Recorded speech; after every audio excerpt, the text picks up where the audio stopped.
For this week, though, we have Dr. Joshua Zhu presenting our webinar. Dr. Zhu is the branch chief for research to review at the Division of Bioinformatics and Biostatistics of the FDA's National Center for Toxicological Research, also known as NCTR. He specializes in genomics, big data, image analysis, and machine learning. His recent endeavor has been with the FDA-led Sequencing Quality Control Phase 2 project, where he's been one of the key leaders and leader of so-called Working Group 2 or Oncopanel related working group that is evaluating the technical reliabilities and scientific applications of next generation sequencing technologies. He is also the executive secretary for the MAQC Society, and we are definitely pleased to have him speak this morning on precision oncology and especially looking at liquid biopsy panels. So Dr. Zhu, please take it away.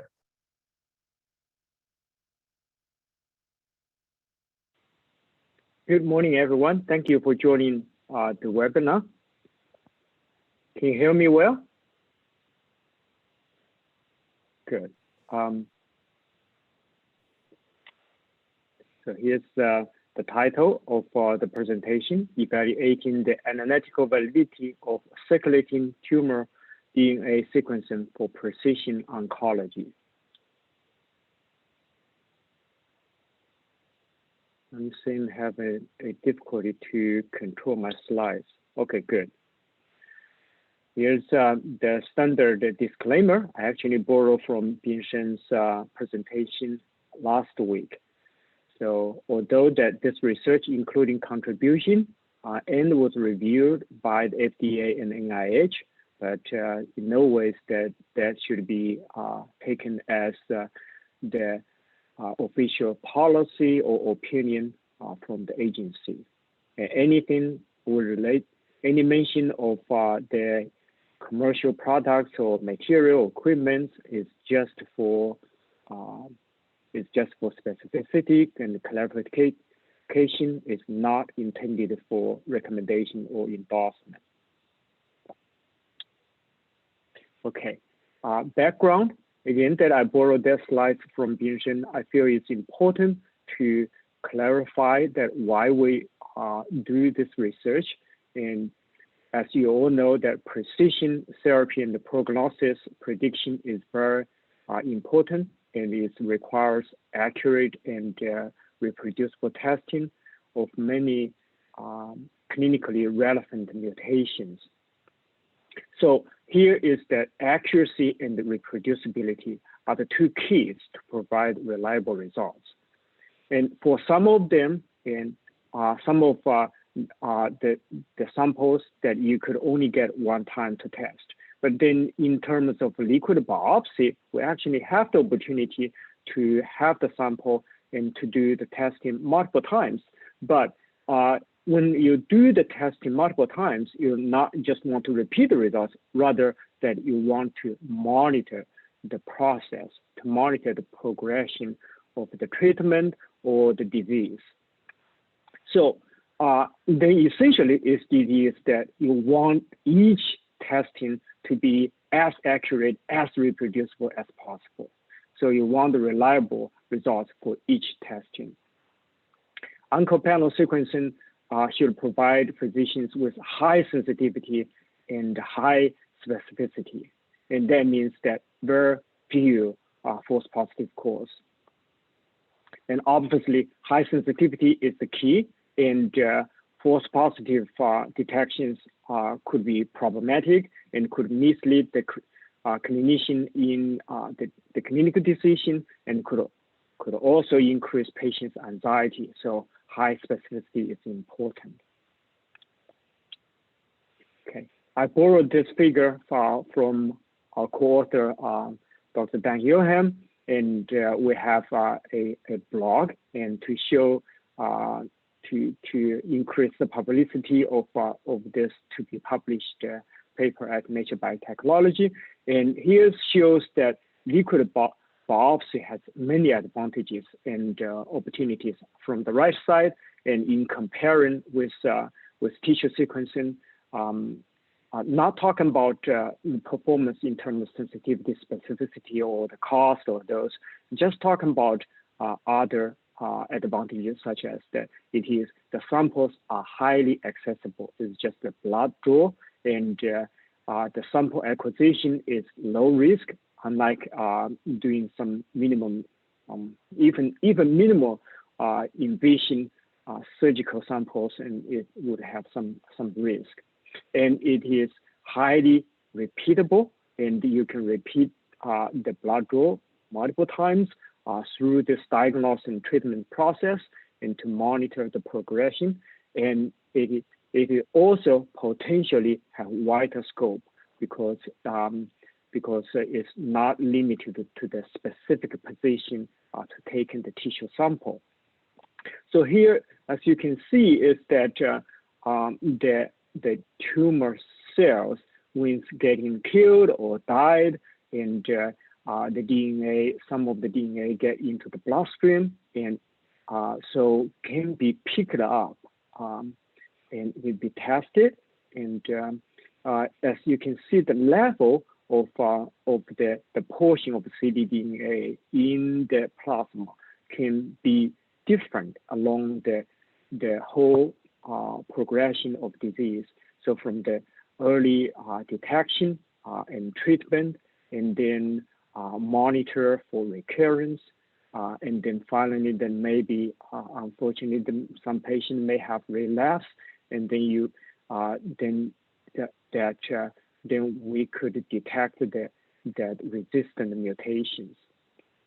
So as you can see, that the level of ctDNA in the plasma, maybe in another way that you could call this is a level of quantity of how many of them, and then also that is also you can think of it in the reference of how many cell-free DNA from the normal cells, so that have a allele frequency. So this is in order to apply liquid biopsy into different stage, like early detection, like treatment, prognosis, and also maybe detecting the minimum residual disease.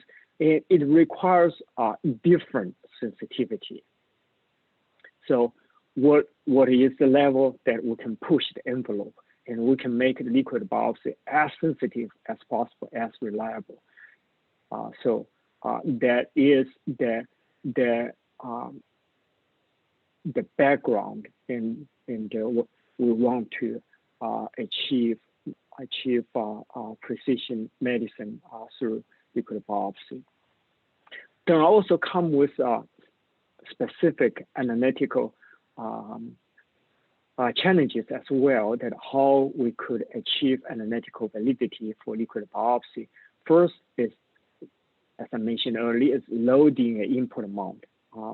Usually is is below, way below that 100 nanogram, and I think a typical amount is probably somewhere between 20 nanogram to 50 nanogram. And then you have low allele frequency. Commonly, because ctDNA is just a small portion of the cell-free DNA. Commonly, it's below 1%, and sometimes, and it is not uncommon to be as low as less than 0.01%. So it's 1 in 10,000. And the DNA fragment is also shorter, and it's 170 base, around 160 base pair. And in order to detect such low amount DNA and low allele frequency, you have to do extensive PCR, and that of course need to PCR errors and sequencing errors. How do you to reduce the error?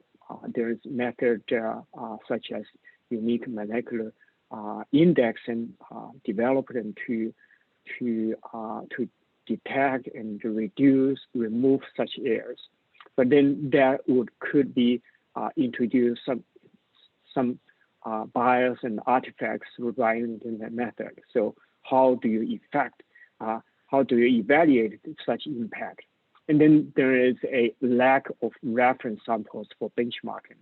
And how do you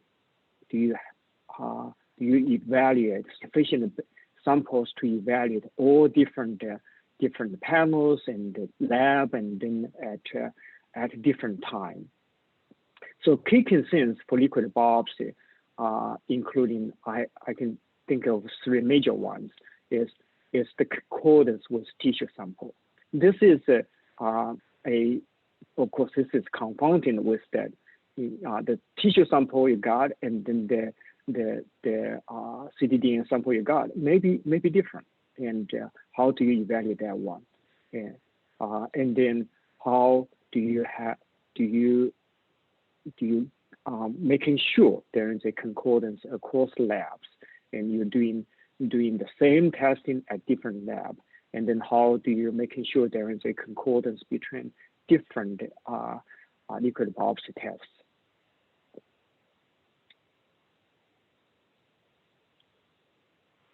So how do we tackle all these problems? And it takes a whole working group, and to do that, from design reference samples and to characterize the mutations there, and to find the negative region, and so that we can evaluate the false positive rate. And then from there, that we have groups that are conducting the pan cancer core study, and then that we could then, as a reference, to compare with the liquid biopsy study. 2 weeks ago, Wendell present our work in related to reference material. And then 1 week ago, Binshen present our work in the pan cancer core study. So, and in order to increase the sensitivity of this of liquid biopsy test, and we also have a team that working together with Acknowledgement that developed a internal spiking control that will be able to kind of like as later that you will show that they will be able to build the location specific and the sequence and run specific background errors, so that to increase the sensitivity. And then we'll have another component into to evaluate the impact of FFPE process. And the reference material and the pan cancer core study papers have been accepted by Genome Biology, and today's paper is accepted by Nature Biotechnology. And in spiking control and FFPE have both submitted to Cell Genomics. And we'll also have a component to study the targeted RNA-seq.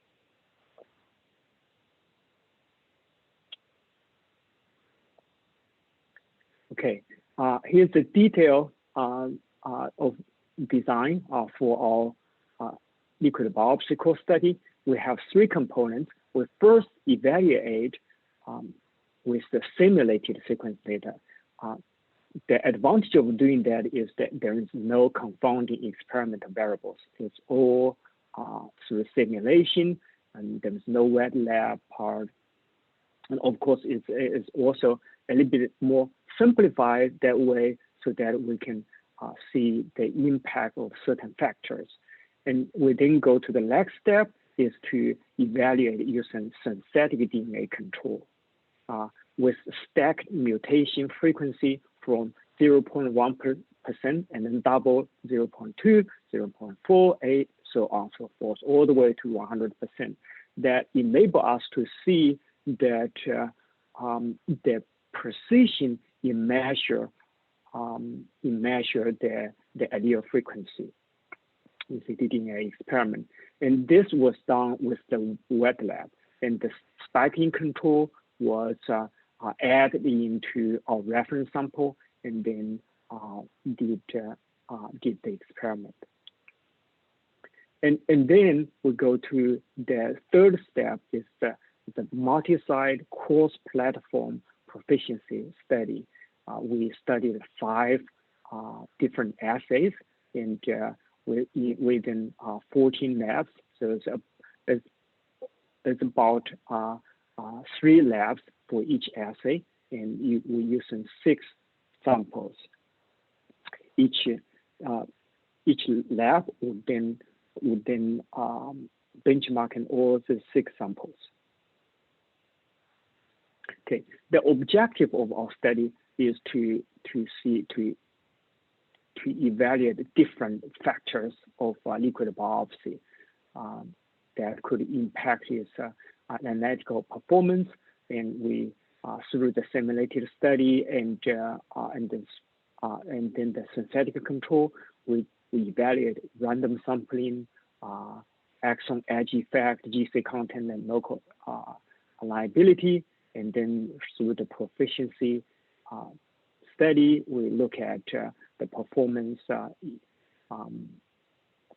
such as sensitivity, false positive rate, reproducibility, and we're particularly looking at the sensitivity in different VF range. Actually, also reproducibility in different range as well, such as we have 3 big buckets, 0.1 to 0.5%, 0.5 to 2.5, and then greater than 2.5%. And we also break in the low range, which is more interesting to liquid biopsy. We break down into 3 further ranges, 0.1 to 0.2, 0.2 to 0.3, and then to 0.5. We look at the different input amount. As I mentioned earlier, input amount is an important factor. We look at the coverage depth, and then whether the coverage is uniform, and then how this heterogeneity in coverage impact the performance, such as the sensitivity and precision. And we're also looking at the impact of DNA extraction from plasma. We have 1 sample that will put the DNA into synthetic plasma. However, we didn't evaluate such other aspects of the wet lab procedure in terms of library preparation, such as the impact of a sequencing platform.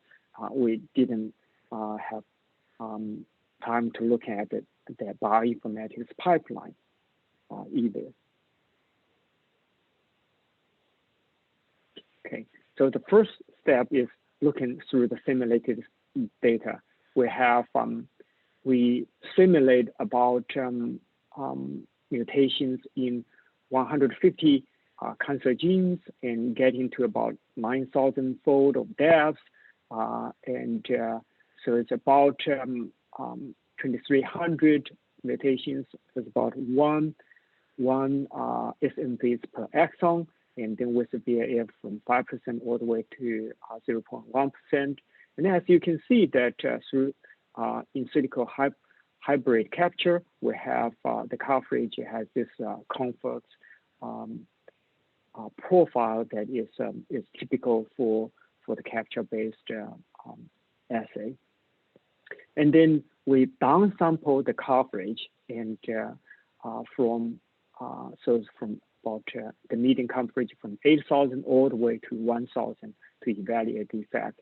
And then we look at, so as you can see, is that as the median depth getting to higher, and you have the sensitivity generally always increase. And then this is looking for the variant at a different allele frequency. So it's the lowest one is 0.1%, and then 0.2, 3, and 4, 5. So obviously, the lower the VAF, the lower is the sensitivity at the same median fragment depth. And then we're also looking at that how many support reads I need, and the higher the support reads, and the higher the support reads, and the lower the sensitivity. And then the position, and as you can see, for each one, we just compare with the same allele frequency, and 0.1%. We're looking at just 2 supporting reads, and we just compare those that at the center of the exon all those at the edge of the exon. And as you can see, there is a reduce of sensitivity. And then finally, that we also look at how the alignability, because at a different context that may making them a little bit difficult to align. And then about 5% of the exon, they actually have suboptimal alignability. And then here's a comparison, and it reduced the sensitivity quite a bit, and it actually has more profound effect than the exon position, whether it's edge or center. Now move to using the Sequin synthetic control with the Garvin Institute team, and developed this control, and they have 134 clinical relevant mutations in 87 genes, and they have so as you can see is that through the wet lab experiment, you can see the controls coverage that mimic the corresponding human genes very well. But what we found is, unfortunately, and there is a wide variation of coverage heterogeneity. That is that what we found is that the coverage can have about almost 300 folds of difference in terms of coverage. This is due to hybridization, variation in hybridization, and PCR amplification or library conversion efficiency. So that is actually a factor that we examined in the proficiency test as well. And as you can see, this coverage, some of them they have higher coverage. Some of them, we break them into the two buckets, with the high in the group of the medium is 5,000, and then there's 3,000. And then we, in that group, we then downsample the reason to see the impact of sensitivity. And then we'll also look at the GC content. See here is that the moderate GC content has higher sensitivity compared to the high or low GC content variance. Basically, it's the context.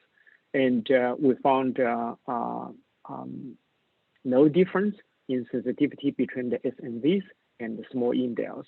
And then we'll also look at the sequence context complexity, and of course the high the lower complexity, and they have lower sensitivity. And this is not surprising. And when you have lower VAF, you just have lower sensitivity. So this is the range of those variants. Okay, now come to our cross-site, cross-platform proficiency test. And you may be familiar with that design. And this is similar to the pan-cancer core study. Here we have 5 panels, and each panel recruit 3 labs, and independent labs that are really good in running the assay. And we have 6 samples, and that sent to each lab. We have so in each lab, and they would taken 25 nanogram of BF and DF, and then different amount of EF. Again, that this is the background. This is our reference sample is 1:5 dilution into B, and then 1:25. So in the sample D, and most of the variant is above 0.5%. Actually, I would say all of them is above 0.5%. And then in sample E, and then we have 60-70% of variance is from 0.1% to 0.5%. Okay. So we have different input amount for the EF, and then we'll also put EF into a synthetic plasma, and this is EP. And the lab would extract the DNA and then quantify the DNA and then put the 25 into the library preparation. So they're prepared for replicated libraries for each sample, and with deep sequencing, and then the panel, the assay providers would run the cloning pipeline, submit the results to the working group's analysis team, and we're then looking at reproducibility, and then also look at sensitivity and the false positive rate. A little bit more information about those samples that we did enzymatic fragmentation to better mimic the cell-free DNA, and also we know that they would have better ligation efficiency, and we follow up with the size selection from 160 base pair to 180 base pair, and we then put them into with this concentration of 1 nanogram per microliter. This is to mimic the concentration after a typical DNA extraction from plasma. Okay, and then we have for the EP sample, we chosen 40 nanogram per ml, that concentration put into the synthetic plasma. And in the next slides, we then name this DF sample as LBX high because the allele frequency is higher than 0.5%, and then the EF and the EP is named as LBX low. Okay, so here's list all these 5 different panels, and then with more information for those panels in terms of what sequencing platform use, and then the targeted gene report area. This is the area that it's not the designed area. The designed area usually is bigger than that. Is the area that they report, and the area that they remove those blacklist variants, and then out of those variant, out of those region, and this release the coding region, and then how many of them is overlap with our consensus target region. This is the region that is high confidence coding region that we have known variants in to assess sensitivity, and in the selective to assess the false positive rate. So we list the how many known variants do we have there, and then how many of negative positions that we know. This is times thousands. So as you can see, we have in each the CDR region, we have about half of them where we can identify that as negative spots. Here give you a overlap of the fragment depth and variant frequency distribution. As you can see, is that with the high sample and the low sample, and the depth is because it's the same amount of input, so the depth is comparable, is almost the same. You can see some of them slightly lower for the LBX low, some of them slightly higher. And then this is the allele frequency of no variance in our sample, as you see here, and then what is detected, reported by the assays. As you can see, this is mimic pretty well with the design on the sample.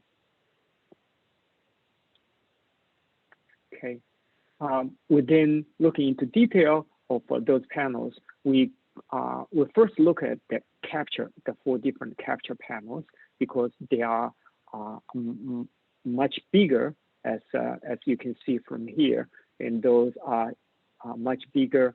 They're above 100 kilobase, and then the amplicon is much smaller.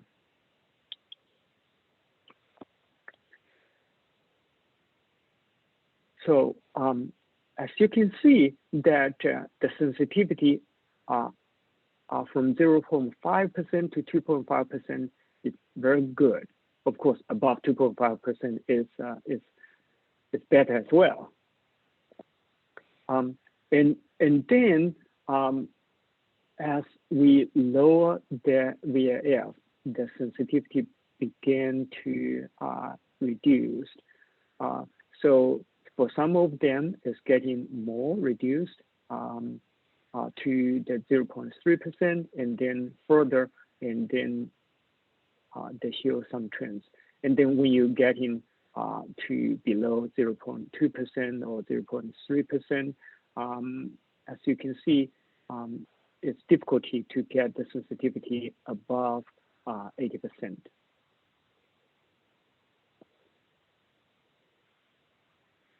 As for the reproducibility, we're looking at within the different VAF range, the low one, the medium one, and then the high one.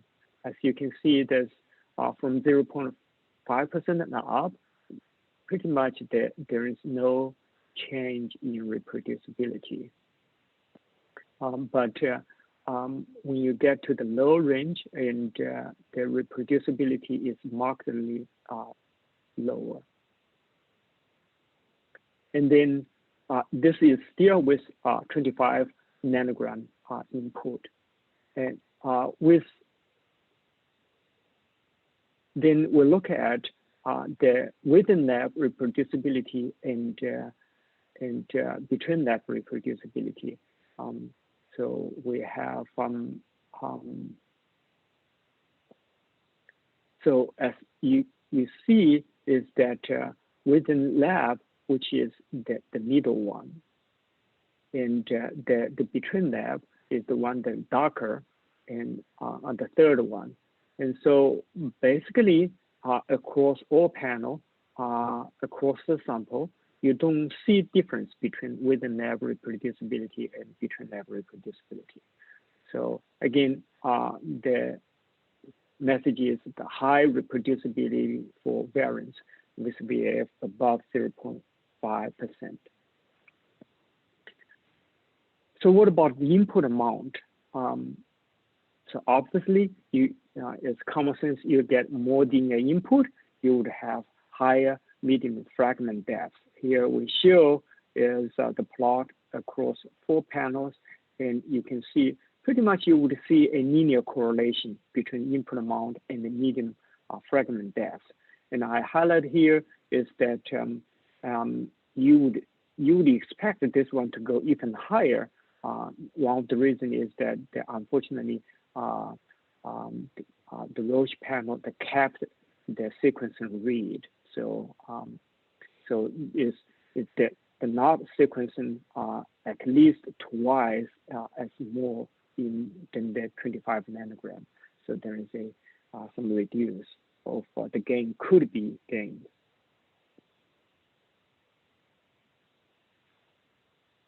But at the same time, I want to point out is that if you look at the coverage heterogeneity, so when you go from 25 to 50 nanogram, and you tend to increase the coverage heterogeneity. So this one is getting wider, and then the same here, you can see.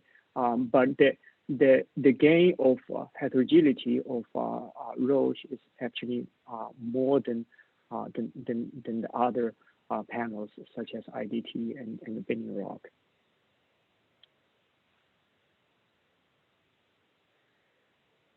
So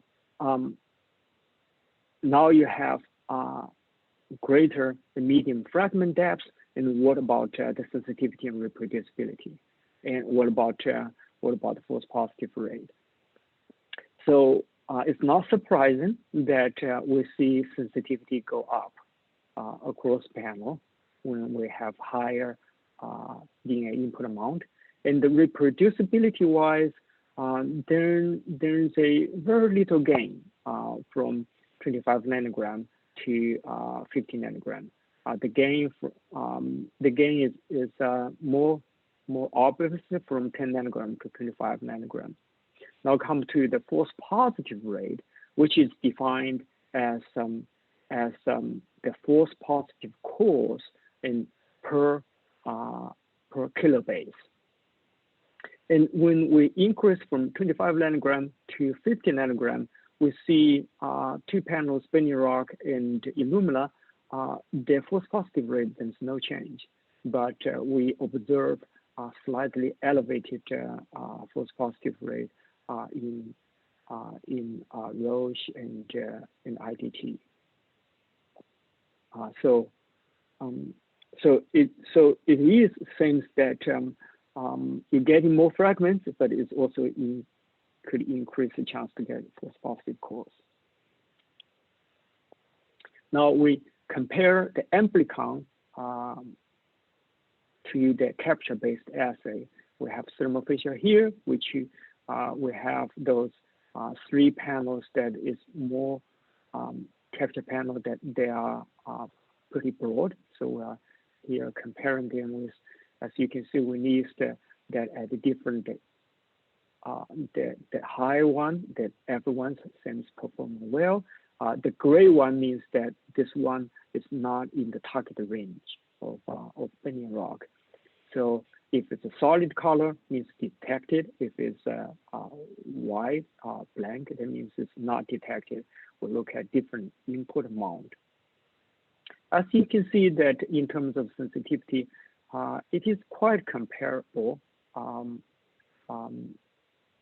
the amplicon panel to the other to the capture-based panel of this 5 mutations. So in the range for the EF sample from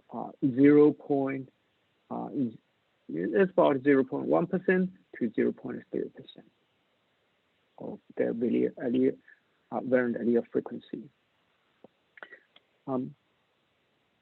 Then what about the sensitivity of the input amount? Again, this is no surprising. The more input you have, and the higher of the sensitivity and the reproducibility wise, and it's a similar story. The gain is getting small. And then again, that we shows the similarly, like you see before for the capture-based assays, and you see that high reproducibility for the LBX high sample and lower reproducibility for the lower sample, but there is no difference in between lab and within lab reproducibility. Okay, and what about DNA extraction? This one is quite interesting. We actually, in order to minimize the variation, we asked all the lab and to use the same assay to quantify. We also asked them to calibrate the assay with the sample that we distributed. So they have two levels of calibration with the sample from the manufacturer, and then also with the SEQC2 sample. Even after that, we see that reported yield ranged from 29% to 77%. And then there's one outlier of 96%, and mostly that we can see the value is between 30% and 60%. So this is because that after quantification, that would put 25 nanogram input to the library preparation, we can see what kind of depth they get, what kind of performance they get in terms of sensitivity. Interestingly, we found that the reported yield was inversely correlated with median fragment depth. Basically, if you kind of like quantify the concentration higher, and then you put the 25 nanogram in, actually the true true DNA input amount is lower than 25. So that we found this inverse correlation with some kind of like depth correlation adjustment. We projected the true yield to be somewhere across all these bipanels assays to be somewhere between 30% to 45%. So that means through this part of the experiment, as we can see, is that we definitely need more efficient DNA extraction method, because this is like you waste majority of the DNA you couldn't get into the experiment. And we need more precise DNA quantification because the library preparation, everything, I think in a certain way, they are optimized for certain DNA input amount.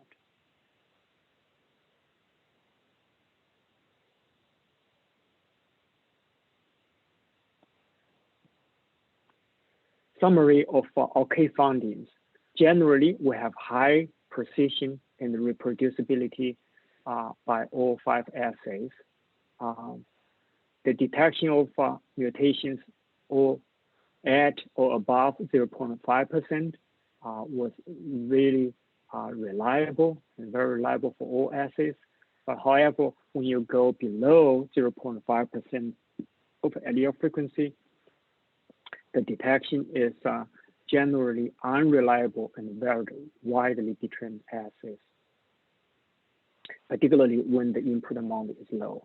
With 50 nanogram input, and we observed good performance that can be achieved with slightly lower than 0.5%, we can go 0.3%.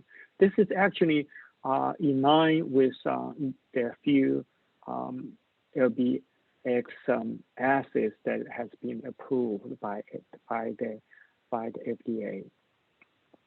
So we also found missed mutations we call false negative. That is due to random sampling, as we mentioned earlier, through the simulated study, were more common than false positives. We find fragment depth was a key and critical variable. With high coverage is essential for sensitive detection of low frequency mutations, and it's also very important to have even coverage.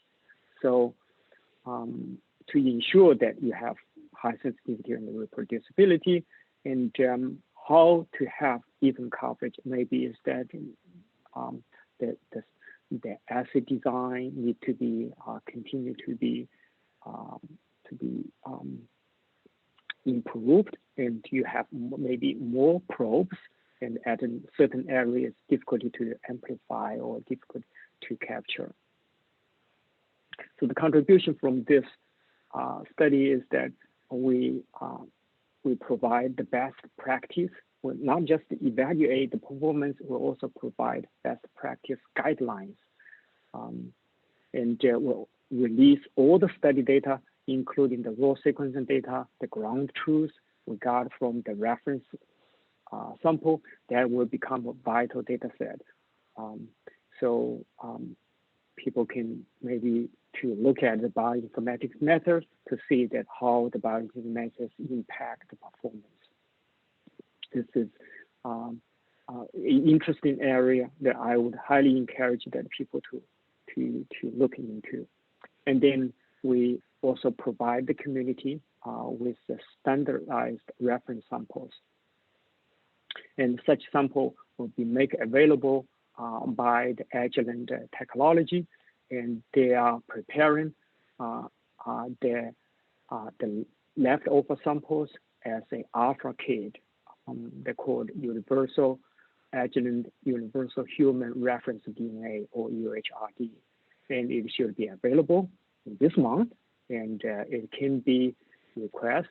And if you request, you will get it free, and customer will just need to sign a simple material transfer agreement. And then this is the sample A with the admixture with sample B, or it can also be requested. Please contact Natalia and her email.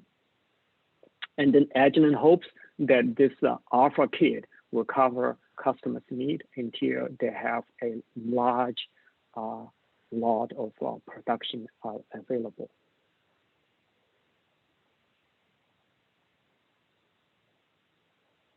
Okay, and as I mentioned earlier, this is a group effort, and a lot of people has contributed, and I'm sorry that I couldn't list and could thank each one of them.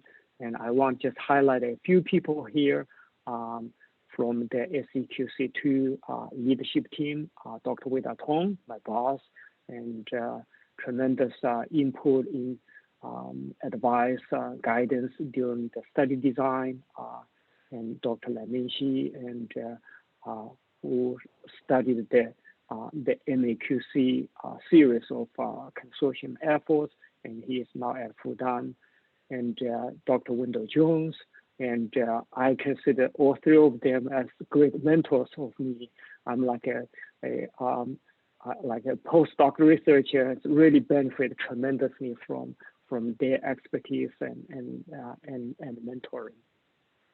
And within the working group, and we have Dr. Tim Mercy and Dr. Ira Jefferson, and they are the lead. Dr. Jefferson is actually the first author of the paper, and they did the simulation study, and did the spiking control, and tremendous effort, and work, great leadership. And we have Dr. Don Yoham. He is one of the co-corresponding author. He is with me from the beginning. He is the one that really thinking is liquid biopsy is so important, and is pushing. He's a medical oncologist, and go along with through the study design and the sample preparation and everything. And my colleague Dr. Binshen Gong, and very instrumental in the data analysis. And of course, I really appreciate all the SEQC2 Oncopanel sequencing working group participants, particularly the testing laboratories who generate beautiful data, and the assay providers for tremendous support, and Agilent for the testing samples. I can stop here. Happy to take your questions. Thank you for your attention. Thank you, Joshua. That was very informative. We appreciate the time and the effort. This is, I know, it's been a very, very long process, and glad that we're at this stage where we can publish results. And we do have several questions. So let me get right to them. So let me combine at least part of questions from one individual, from a colleague. So as in the Oncopanel paper, most of the variants that we probably examined in this study were diluted, germline variants, and so related to that, and then also maybe related to the fact that the study was composed of either synthetic or prep samples in a certain way. They weren't using actual liquid biopsy samples. So the question is, how do you expect clinical labs to be able to use this information or the samples in their own work, or in their own examination, or in their own proficiency testing? That's a great question. We have more in-depth discussion in the paper. I would invite you to read the paper when it comes out. And I can briefly say is that one is that we noticed that some of them report the assays when we work with them. There's the kind of library completion yield is maybe slightly higher, or maybe slightly lower than clinic sample. And what we here is that to more focus on the evaluate different factors that can impact the performance. So looking at the capture efficiency and looking at the depth and impact, and looking at the different air, the background air in terms of detection the variants. What we find is that there are several variants that we do see here, as you can see, and all these are clinically relevant variants. And we look at those clinically relevant, and then we look at those you call the germline variants, and we don't see the difference in performance. So in a way, variance is a variance, and what impact them probably is the sequence and context. It's not the specific variance, whether it's a germline or it's a somatic.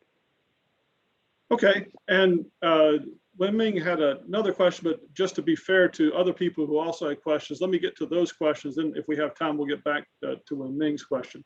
So we had another question regarding, panels maybe having variation in ligation efficiencies, with this reference sample. And, how does that impact the results of the study? And do we expect those efficiencies would be the same with, same, better, or worse with actual clinical samples? In terms of capture and some of the issues that you mentioned previously, I believe that you mentioned that the capture rate varied between, 30 to 6%. What do you see as the main impact related to that variation? Oh, this one is the extraction. This is the extraction. This is not exactly to talk about the capture rate. So what you mentioned is more probably is this, right? Yes, that's right. That's right. Yes. So indeed, it may be sample dependent. Is that what kind of enzyme we use to prepare the sample. So maybe that when it's different, panel may work differently, and I think that we could distribute the samples, and then the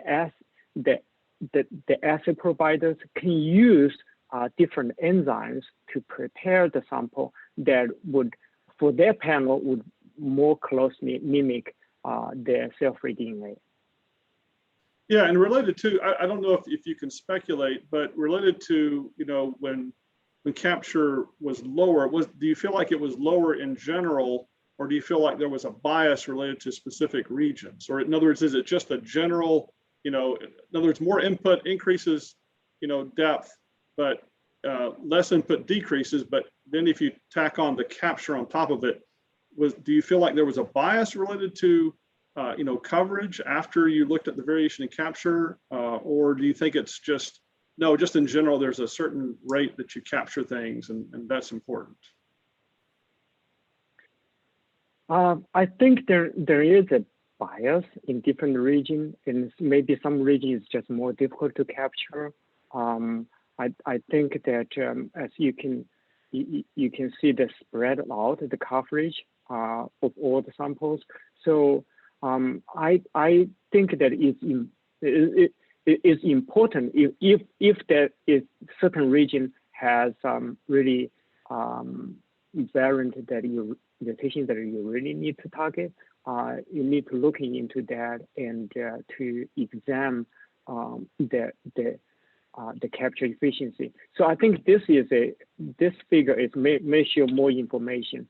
As you can see, is that the spiking control mimic very well with the DNA. So meaning is that the variation you can see some of the area, so it's higher here and then lower here. This is just one fold, this twofold of difference. And then this is more due to the different region, but we noticed that some region may even have higher variation. So using the reference sample we will provide, and it will be a very good good material to looking at this coverage heterogeneity. Okay, now just due to time, this may be the last question. We had a question from Charles about the different Oncopanels. So maybe if you go to slide 13, where you describe the Oncopanels, obviously the Thermo Fisher panel is very, very focused, and so you know, very few genes. But related to the other panels, given that they were very in size, but was there a good bit of overlap? For example, like the IDT assay, 24 genes, or the Roche 77. Were most of those genes in the other larger panels, or was there, were each of them focused on, for whatever reason, different things? What was the level of overlap in general? That's a good question. Obviously, there is some overlap, and as we can show, the Thermo Fisher has all those 5 mutations covered by the 3 bigger panels, and we didn't pay specific look of the overlap. It is not just the overlap of the genes, rather is a specific region that may target. And then this one, I believe, all 3 panel, this Roche, IDT, and Benny Rock are lung cancer-based panel. So so I would say that they may have overlap for maybe I would say maybe 10 or 15 genes, and they share pretty well. Yeah, and so he also asked then, you know, is it possible to rank them? And I guess the question is, given that they vary so much in size, and given that their targets could be similar and some could be different, would it even be fair to do a sort of ranking, just because they do seem to vary so much in size, and you know they have, you know, different regions maybe that they're targeting? And by the way, can you speak to whether or not you actually attempted to rank the panels? At this moment, I don't intend to rank the panels, because this is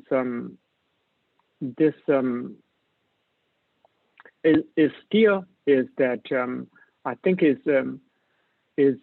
as mentioned earlier, that still that reference sample has this benefit, and but is still not completely the same as the clinical sample. So in order to get the still need to do the bridge and to find out how different is this reference sample, or how similar it is to the clinical sample. Okay. Well, Joshua, again, thank you so much for this informative talk. I really appreciate it.